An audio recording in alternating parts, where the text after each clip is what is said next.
Okay guys, so the first thing I got to do is measure. Since this stake was the last stake that I used to make that middle, from here over it's supposed to be 32 inches. And like I said, that's the base of the row. They kind of curve at the top, so I'm trying to get about a 30-inch wide row at the top. Like I said, as long as they're 28 inches, that's going to be fine. They don't have to be any further than that. And my middles should be about 17 inches wide. But I've been putting the stakes 19 inches wide because the wheels are a little bit wider, and then they got an orange thing, which you'll see on the tiller when I get it over here. That's a little bit wider than the tines. The tines are only 17 inches wide. So, but I've been setting these 19 inches apart. So that's this end. We're gonna walk down and do the other end real quick, and then we'll get the tiller going. I don't know how fast Stacy can walk down here and make it not choppy, so I'm gonna wait for her to get down here before I do too much measuring.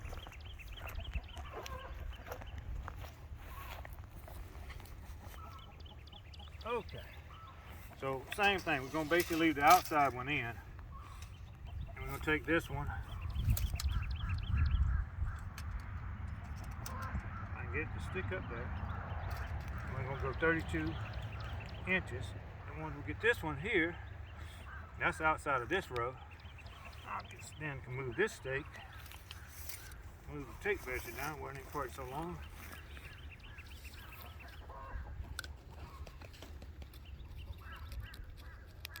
And then I could do the 19. Like I said, we're not building a bridge, we're building a garden. So, you know, if it's off an inch or so, I'm not gonna complain. Like I said, it's time consuming enough and hard enough work as it is. I'm not gonna worry too much about it. So I gotta go down here and get the tiller. Stacy's gonna come back down here. We're gonna drive it up and down this area a little bit. I don't know how well y'all can hear that, so I'm gonna turn back around and talk to y'all. But we're gonna just take the tiller and run it up and down here about 4 times. And that should break it up enough for me at least to clean it out. Sometimes I have to go back and run it a second time. But the first time, because I haven't gotten this grass out, it's gonna break the grass up. Once it breaks the grass up and I throw all that out, I normally then will rake it and then get all those rhizomes and everything out. And then I'll run it through there again, and it'll be just dirt like this. There's one spot back here in the back I could show y'all where I'm gonna have to do it again, because on this middle right here, right in the very back, there's some grass that's still left actually in the middle. That's why I just didn't get down deep enough. So the first time I do it, I just try to go across it, throw it all out on the road, which will be going this way. Throw it all out, rake it, and then get all the grass, rhizomes and root balls and all that stuff out of it. And then if I need to, I'll run through it again to get enough dirt to get where it's just dirt underneath it, throw that on top of my road. If everything goes right, it should start.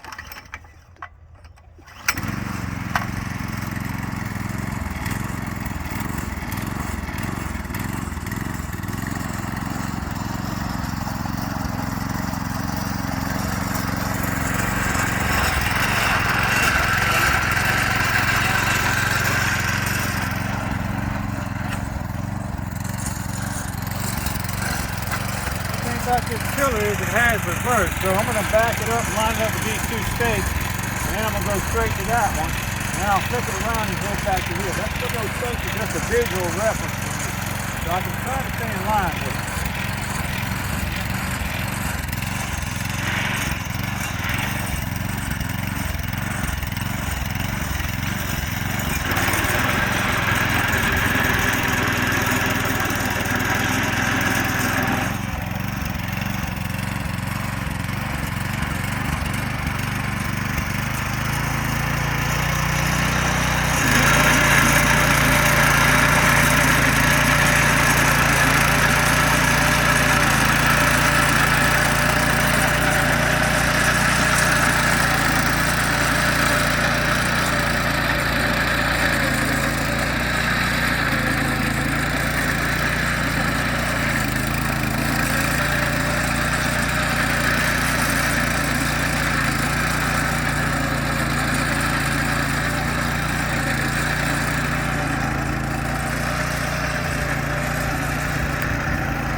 I'm surprised there wasn't more than one of them trying to help me, because they come over to get the bugs and different things that I fill up. The other day there was 4 of them out here helping. The problem is that sometimes I throw the dirt on top of here, and they want to dig through it, and they throwing it right back in the hole. I'm like, why can't you get in the middle and throw it on top of the road for me? But they got to do a job for them. So Sticks is going to kind of follow us this time, a little bit closer, so you can actually see the filler a little bit up close.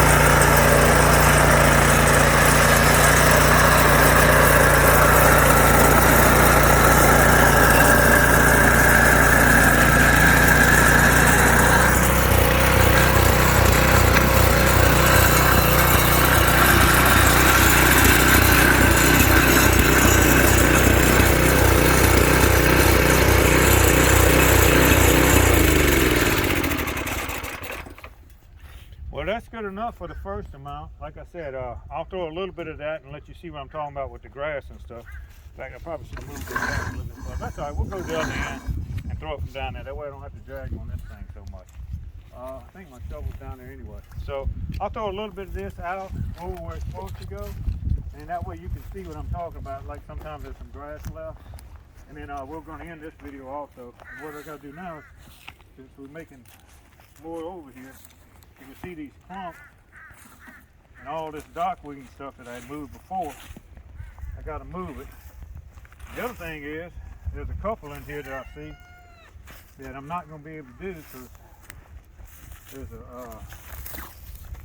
this sorghum type stuff. Some people call it Johnson grass, but it might be a form of Johnson grass. But I have what I always was taught was real Johnson grass, which makes a seed head that almost looks like little pellets, like I feed my chickens that break off at the top. They come up, one little stalk, and they look like pellets.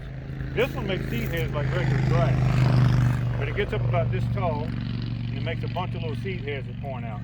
So I don't know exactly what it is, or if the other ones, that is the Johnson grass and the other stuff is something else, but I was told by somebody that was farming, because I had Johnson grass on one of my other farms that I used to have, that they couldn't cut hay because they had Johnson grass on it, and that's what they told me was Johnson grass. They could cut it for me, but they couldn't haul it off, which they wanted to do in that particular area. So I kept all the hay that actually had the Johnson grass growing in it, they left on my place, because a lot of people that actually have the hay equipment, they'll do it 50-50, 60-40, something like that. So they'll take a certain amount of the hay instead of charging you.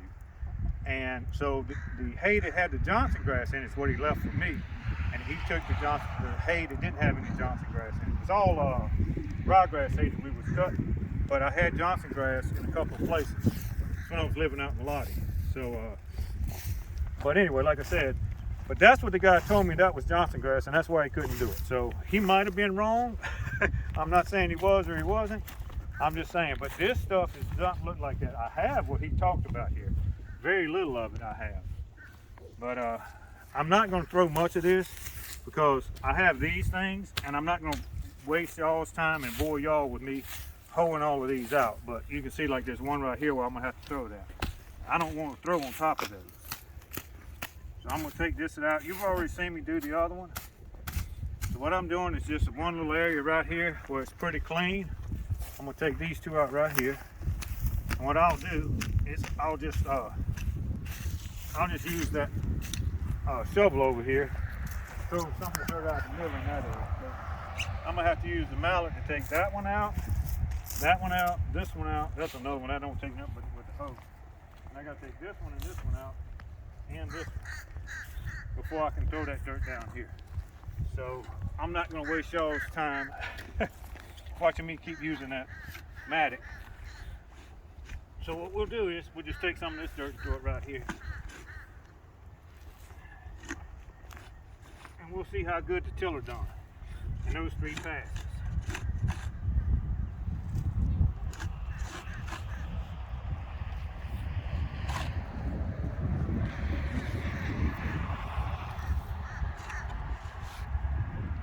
and those 3 passes, you can see it's good dirt down there.